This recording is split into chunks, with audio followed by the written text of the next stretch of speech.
ہو رہی ہے؟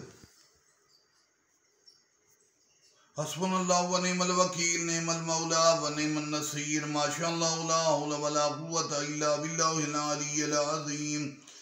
اعوذ باللہ من الشیطان اللعین الرجیم، بسم اللہ الرحمن الرحیم، الحمدللہ رب العالمین، الصلاة والسلام علی سیدنا و نبینا وطبیب قلوبنا وشفیع ذنوبنا بالزہراء محمد المصطفیٰ وعلی آل بیت الطیبین الطاہرین المعصومین، لا سیما امامنا المنتظر والحجۃ الثانی عشر، روحی وارواح العالمین للتراب مقدمہ الفداء، اما بعد فقد قال المعصوم علیہ السلام، اولنا محمد، اوسطنا محمد، آخرنا محمد، وکلنا محمد۔ پاک ذات قدسیہ نے فرمایا ہمارا پہلا محمد، درمیانہ محمد، آخری محمد، سارے محمد۔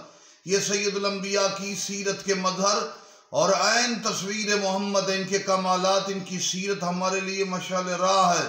ہمیں اس پر عمل کرنے کے بعد دنیا اور آخرت کی کامیابی ہے۔ امام زمانہ کے ظہور سے پہلے ہمیں تیار ہونا چاہیے، اور اس سے پہلے یہ ذوات قدسیہ کے نمونے موجود ہیں۔ مثال کے طور پہ تسبیح سید جناب زہرا کہ 34 دفعہ اللہ اکبر، پھر 33 دفعہ الحمدللہ سبحان اللہ، یہ 1000 رکعت، اور بعض روایات میں کہ اس سے بھی زیادہ ثواب ہے۔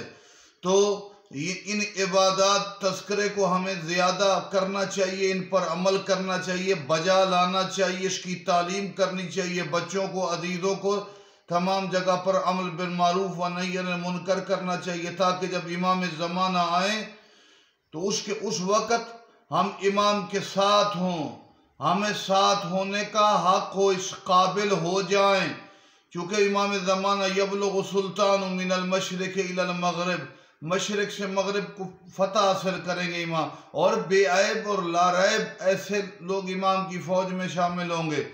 امام کی مغرب کی فتح کے وقت امام کی فوج 2 کروڑ پر مشتمل ہوگی۔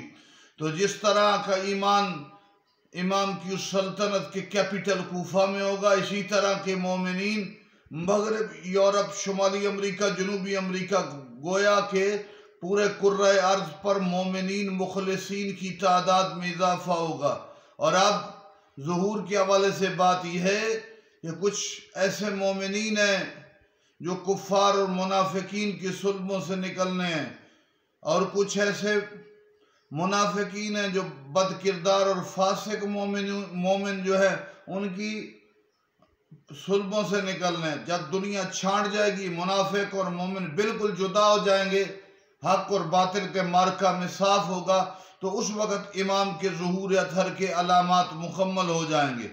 تو میں عرض یہی کرنا چاہتا ہوں کہ امام سے پہلے تیاری یہ ہے، ہم بھی تیار ہوں، ہماری نسلیں بھی تیار ہوں، ہمارے خاندان بھی تیار ہوں۔